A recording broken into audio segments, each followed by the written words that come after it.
how we're able to do this is through the University of Dayton. We have partnered with them, with their UDRI, and with they have this vast and wonderful array of students that are actually working on Oombaga. I mean, it's like a think tank, mad scientists, young kids, and it's just, I mean, it's kind of crazy and it's fun. I mean, needless to say, it's near and dear to my heart. But anyway, Dr. Curran. Very good. I'm just going to try to answer two questions. Are we going to show a video? We got a video real quick on this, and just keep going. My two questions are why the University of Dayton? Who are we? And why are we involved in this? So the University of Dayton was founded in 1850, and you can go on the website and see everything you want to know about the university. We're a research institution. If you look at how children are looking at universities, we're usually ranked 100 in national universities. We're relatively small. We're private. We're Catholic. Well, what we have is a large research institute. And the Research Institute does approximately $100 million a year in research, primarily linked to Wright-Patterson Air Force Base. So we do a lot of diverse projects.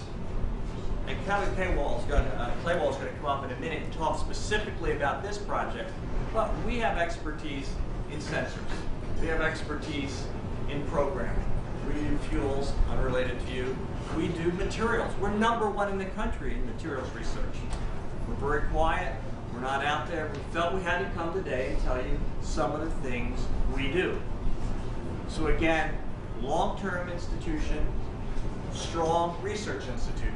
And our research institute is different than a lot of other universities in the sense that it's not our faculty who are doing the research. Most institutions you hear about research, it's in regard to what faculty publish.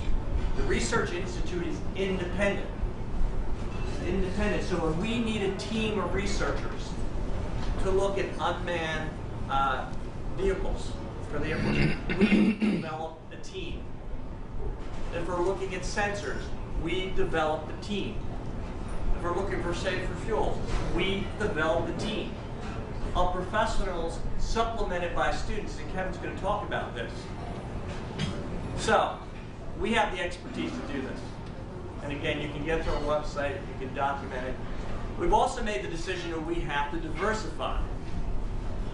Okay, I am a university president, and you would think, well, he's a scholar. Well, I'm a businessman. I tell you, when John came with this proposal, I looked at him and said, okay, this is interesting, and then I want to do my due diligence to see if this was feasible. And it does work. We think it's a good investment for the University of Dayton. Now, as I said, we brought on new partners to the University of Dayton. One thing we've done in the past 5 years, we acquired NCR World Headquarters, National Cash Register World Headquarters. That's where our research center is based. We just signed an agreement with GE. GE is building a $50 million lab on our campus. We're reaching out to industry. Okay, August 8th, we'll open up our first center in China, in Suzhou. Who's working with us there? Eli Lilly, GE Aviation, Emerson Climate Control. Okay. We see the future of all universities, not only in the academic component, but reaching out and providing opportunities to do research, creative research, and to bring students into the mix. And Kevin's going to talk about that a little. But again, there's a lot you can find on the web about the University of Dayton. I just wanted to say, one, as a university, we think this is a good project. As a business person, when I look at this, I think it's a great project and a long-term partnership. So Kevin, why don't you come up and comment briefly about what we're doing. Thanks, everybody.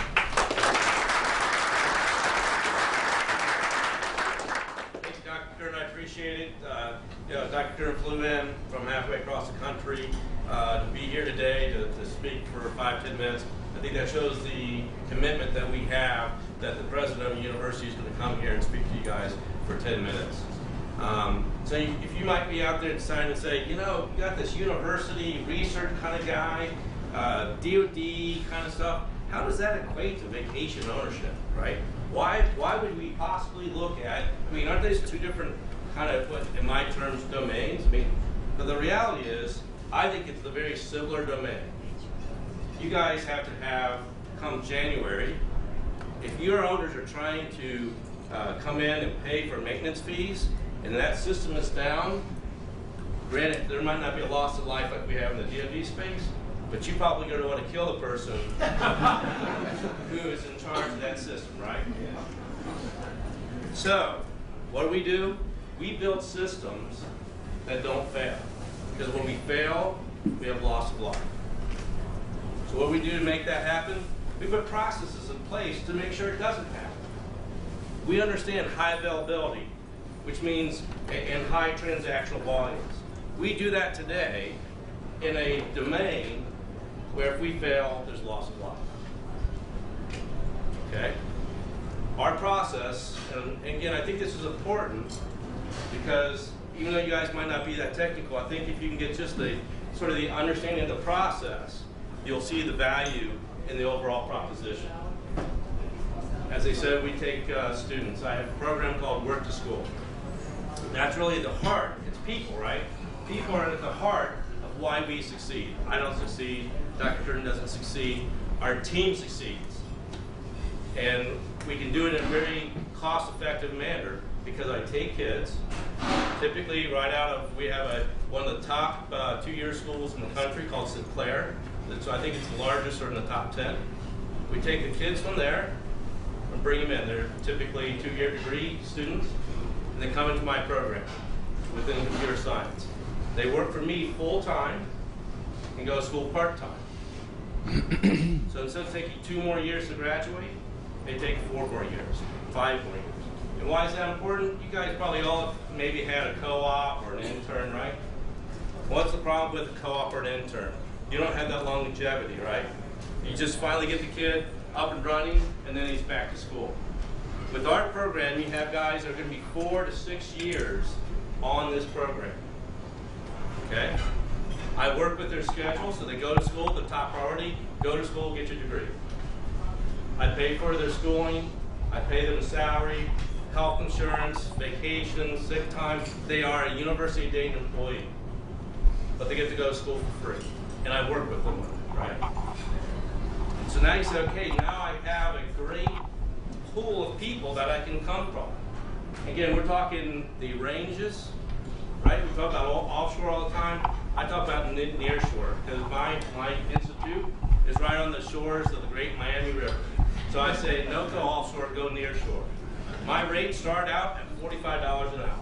That's going to be a kid, 2-year degree, kind of deal. My high-end rate, a 25-year veteran like myself, at about $150 an hour. And remember, we're a $100 million institute. Try to go to IBM and see what kind of rate you're going to get, right?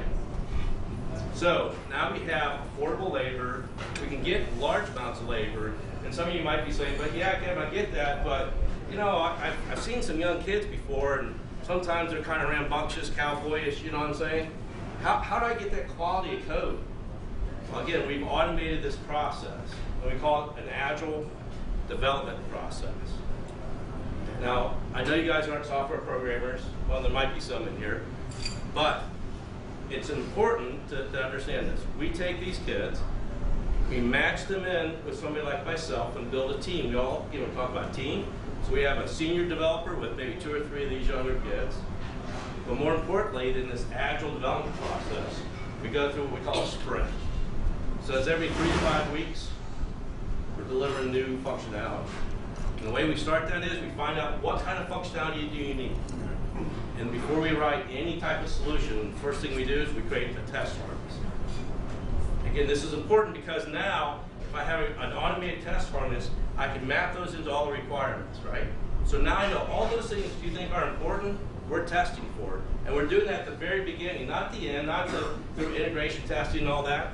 We do it from the very beginning. There's a test harness at the very beginning that we build for every kind of feature functionality that you're looking to do.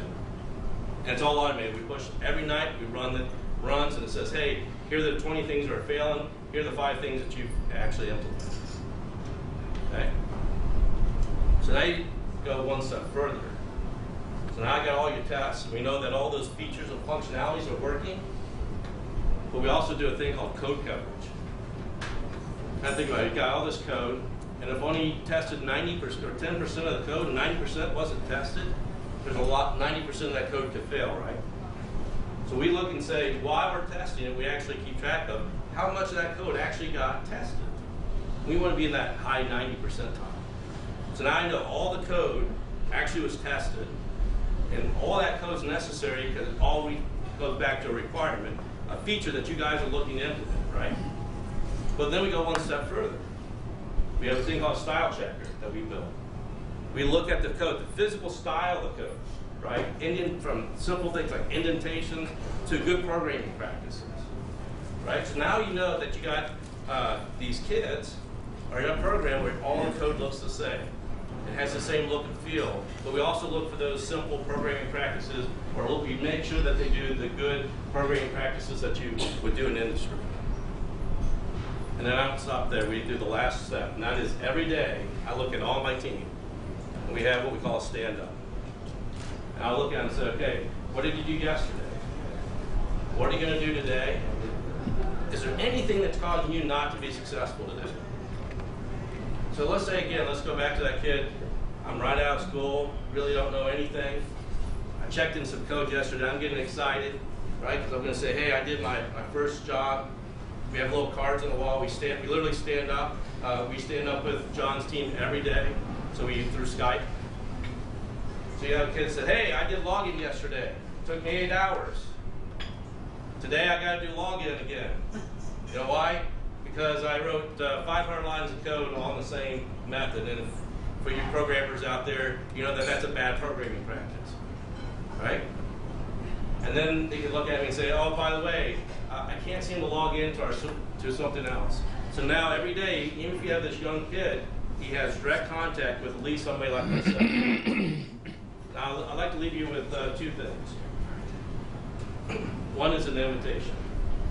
I'd like to invite all you guys to actually come to Dayton, University of Dayton.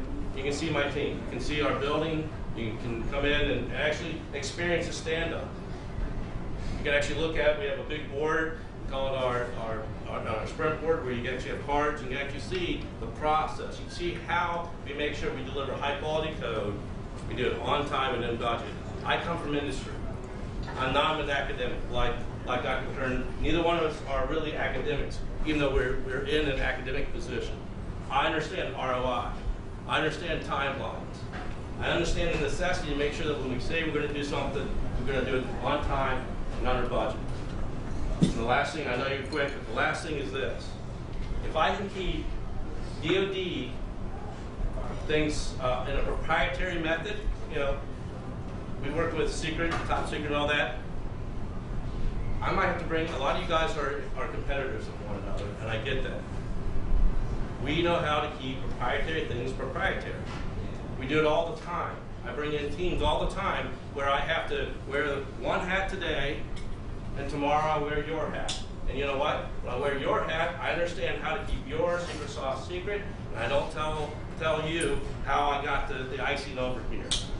We do it all the time, and we do it for people who have higher, I would believe, probably a higher consequence of problems if we didn't do it in a proprietary and secret way. Does that make sense? I appreciate your time. Again, I hope to see you all come into the University of Dayton. You see this wonderful north shore of the Great Miami River. And with further ado,